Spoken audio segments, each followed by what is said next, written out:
Call it means first lecture में मैंने आपका टैक्सेशन में इंट्रोडक्शन क्लियर किया था। इंट्रोडक्शन में हमने ये समझा था कि गवर्नमेंट के इनकम एंड एक्सपेंसेस होते हैं, कुछ इनकम्स होती हैं, कुछ एक्सपेंसेस। इनकम गवर्नमेंट की टैक्सेस से होती है और टैक्स में 2 टाइप के टैक्स, एक होता है डायरेक्ट टैक्स, दूसरा इनडायरेक्ट टैक्स। डायरेक्ट टैक्स जो 5 लाख रुपए से ज़्यादा पैसा कमाते हैं उनको देना होता है, और इनडायरेक्ट टैक्स प्रोडक्ट में ऐड होकर आता है, सबको देना होता है। अगर आप मोबाइल परचेज करते हो 10,000 का और मोबाइल पर जीएसटी है 18%, तो आपको टोटल पेमेंट कितना करना पड़ेगा? 10,000 का mobile plus 18% GST, it means आपको 11,800 पे करने पड़ेंगे। ये जो टैक्सेस हैं, इनडायरेक्ट टैक्सेस सबको पे करने होते हैं। ऐसा कोई भी नहीं है कि नहीं पे करेगा, रिच सुपर रिच हर एक को ये पे करना ही होता है। बट जो डायरेक्ट टैक्स है वो जो पैसा ज़्यादा कमाते हैं उन्हें ज़्यादा देना है, और जो कम कमाते हैं उन्हें कम देना है या नहीं देना है। उसके रूल्स कैसे हैं? हम डायरेक्ट टैक्स के रूल्स समझने वाले हैं। डायरेक्ट टैक्स में कौन सा टैक्स आता है? That is income tax. Income tax होता है। अब इनकम टैक्स के रूल्स क्या हैं? 0 से लेकर अगर किसी की इनकम 2,50,000 रुपीज़ तक है तो उसका जो टैक्स का परसेंटेज है, टैक्स परसेंटेज, वो है 0%।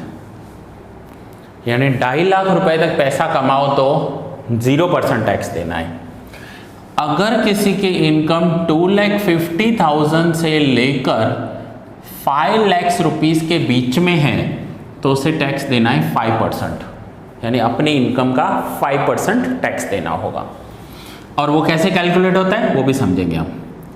अगर किसी की इनकम 5 लाख रुपीज़ से लेकर 10 लाख रुपीज़ के बीच में है उसे अपनी इनकम का 20% टैक्स में देना होगा, उसके ऊपर टैक्स है 20%। और किसी की इनकम 10 लाख से ज़्यादा है, फिर 10 लाख से ज़्यादा क्या होता है? ग्रेटर देन 10 लाख, वो 11 भी हो सकता है, 15 लाख भी हो सकता है, 1 करोड़ भी हो सकता है, एंड 100 करोड़ भी हो सकता है।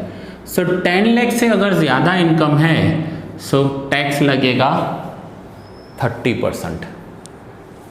30% गवर्नमेंट को अपनी इनकम में से टैक्स देना पड़ेगा, जो भी पूरे साल में कमाते हैं, ये ईयरली है।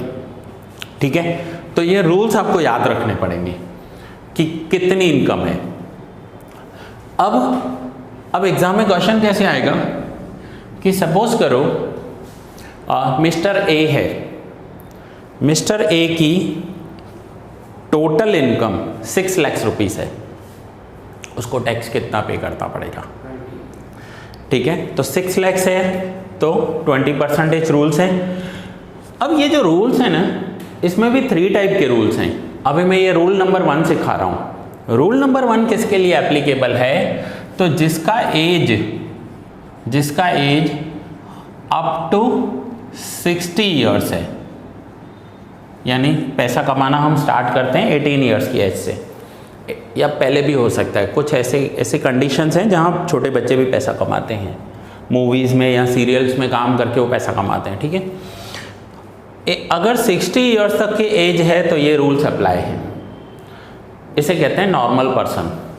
जिनकी एज 60 हो चुकी है, 60 से लेकर 80 के बीच में है, उसे कहते हैं सीनियर सिटीज़न। तो सीनियर सिटीज़न के रूल्स अलग हैं टैक्स पे करने के, उन्हें गवर्नमेंट थोड़ा कम टैक्स लेती है। और किसी की एज 80 एंड अबव है तो उसे कहते हैं super senior citizen. Super senior citizen से टैक्स और कम लिया जाता है। एक तो एज है 80 प्लस और उसके बाद भी वो पैसा कमा रहा है, गवर्नमेंट को टैक्स दे रहा है, बड़ी बात है ना, ये 80 प्लस की एज में पैसा कमा रहा है। ये जो रूल्स मैंने आपको लिखवाए हैं, ये कौन सी एज के लिखवाए हैं? Up to 60 years. पहले ये रूल्स नोट डाउन कर लो आप।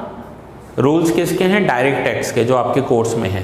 तो ये रूल्स नोट डाउन करो, तो हम सम्स कैलकुलेट करते हैं कि सम कैसे करना है। अब आपको उसका कैलकुलेशन कैसे होगा।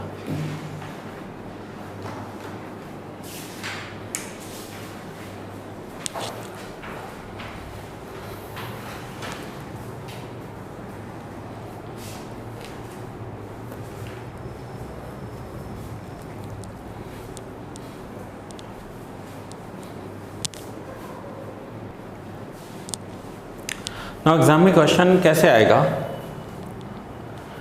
अगर मिस्टर ए की इनकम 6 लाख रुपीस है, टोटल इनकम, ठीक है, टोटल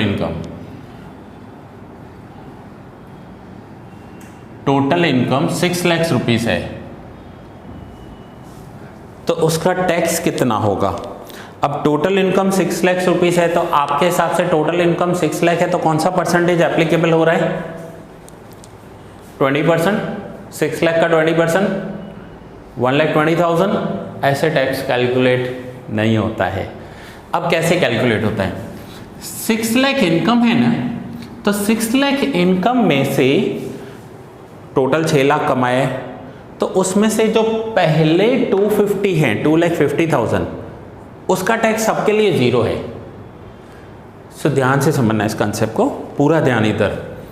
आईटी ऑफिसर के सामने सपोज करो, आईटी ऑफिसर हमें क्या बोलेगा कि आप 6 लाख में से पहले 2,50,000 अलग कर दो। ये कौन से 2,50,000 हैं, 0 से 250 वाले 2.5 लाख रुपए अलग कर दो।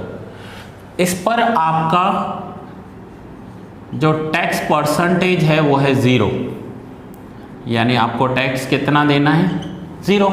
सो पहले 2.5 लाख रुपए जो भी कमाए हैं एक साल में, वो सबके लिए 0 है, यानी उसके ऊपर नहीं देना है कोई भी टैक्स। फिर उसके बाद 2.5 से 5 लाख रुपए के बीच का अमाउंट कमाया है ना, सो 5 लाख माइनस 250 करो तो कितना होगा, 2,50,000। उस पर आपको 5% टैक्स देना है। सो टैक्स हो जाएगा, टैक्स परसेंटेज हो जाएगा 5।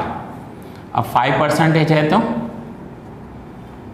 टैक्स कितना हो जाएगा, देखो कैलकुलेट, 2,50,000 का 5%, 12,500। अब 6 लाख में से 250 पहले अलग किए, फिर 250 अलग किए, तो बाकी लास्ट में कितने बचे, 1 लाख, लास्ट 1 लाख बचे। अब ये 1 लाख कौन से वाले 1 लाख हैं, तो ये 5 लाख से 10 लाख के बीच में आने वाले अमाउंट हैं। तो आईटी ऑफिसर इस पर कितना परसेंट चार्ज करेगा, 20%। सो उस पर टैक्स परसेंटेज होगा 20%। सो 1 लाख का 20% होगा 20,000। सो टोटल अब आपको पे करना है 0 plus 12,500 plus 20,000, it means 32,500 total tax हो जाएगा। फिर से समझते हैं, आईटी ऑफिसर सामने बैठा है, आप बैठे हो, आपने कहा 6 लाख कमाए हैं, तो आईटी ऑफिसर बोलेगा इस 6 लाख के 3 टुकड़े कर दो, पहले 2.5 लाख अलग रखो, फिर 2.5 लाख अलग रखो, अब 2.5 लाख और 2.5 लाख 5 लाख हो गया, बाकी 1 लाख अलग कर दो। अब जो पहला वाला 2.5 लाख है ना, वो कौन सा है, 0 से लेकर 250 वाला, ये पूरा का पूरा आपका है, इसमें से 1 रुपया भी टैक्स नहीं देना है आपको, तो ये तो पूरा आप अपने पास रख लो। सो पहले वाले 2.5 लाख पर कितना परसेंट हुआ, 0, तो 0 टैक्स। अब ये जो सेकंड आपने 2.5 लाख रुपया कमाया है ना, इसमें से 5% टैक्स देना होगा, क्योंकि रूल्स क्या बोलते हैं कि 250 से 5 लाख के बीच में पैसा कमाया है, उस पैसे का 5% टैक्स देना है। सो ये जो सेकंड 2.5 लाख पड़ा है ना, इसमें से 5% आप मुझे दे दो, बाकी अपने पास रखो। सो उस 2.5 लाख में से कितना देना है, 12,500, और बाकी हम अपने पास रख लेंगे। अब 2.5 लाख पहले, उस पर कोई टैक्स नहीं, दूसरे 2.5 लाख पर 5% टैक्स है। अब 2.5 लाख और 2.5 लाख यानी 5 लाख रुपए हो गए। सो 6 लाख में से 5 लाख गए, तो बाकी जो थर्ड अमाउंट पड़ा है वो कितना पड़ा होगा, 1 लाख। आईटी ऑफिसर बोलेगा ये 1 लाख कौन सा है, तो ये 1 लाख है जो आपने 5 लाख से 10 लाख के बीच वाला अमाउंट कमाया है, और वो कितना अमाउंट हुआ, 1 लाख। तो उस 1 लाख पर कितना देना है, 20%, तो इस 1 लाख का 20% आपको देना होगा। सो ये हो जाएगा 20,000 रुपीज़। सो टोटल कितना हो जाएगा, सो 32,500 रुपीज़ टैक्स हो जाएगा। यहाँ तक क्लियर हुआ। नाउ 32,500 ये हो गया हमारा टैक्स। अब इसमें हमें ना 4% हेल्थ एंड एजुकेशन सेस देना होता है। अब हेल्थ एंड एजुकेशन सेस क्या होता है, हम जितना टैक्स देते हैं उसका 4% उसमें और ऐड हो जाता है। ये होता है एजुकेशन के लिए, it means government colleges and government schools चल रहे हैं, गवर्नमेंट का वो खर्चा है। और health means government free health facility provide करती है ना, अभी सबको कोविड वैक्सीनेशन फ्री में दिया, सिविल हॉस्पिटल में ट्रीटमेंट फ्री में होती है, तो उसका 4% टैक्स पेयर से लिया जाता है। सो टैक्स का 4%, सो 32,500 का 4% करो,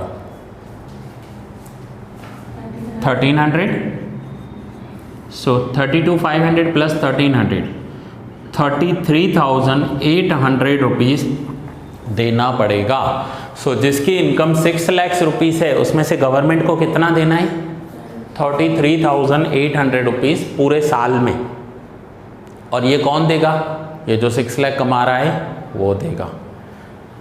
क्लियर हुआ यहाँ तक? कोई डाउट है? चलो अब ये नोट डाउन करो और अब आप मुझे कैलकुलेट करके बताओ कि अगर किसी की इनकम 7 लाख रुपीज़ है तो उसको कितना टैक्स देना पड़ेगा। Is it clear? पहले 6 लाख वाला नोट डाउन कर लो और फिर 7 लाख इनकम मुझे कैलकुलेट करके बताओ। जो स्टूडेंट्स ऑनलाइन देख रहे हैं वो भी कैलकुलेट कर लो, मैं नेक्स्ट लेक्चर में इसका सॉल्यूशन दूंगा आपको।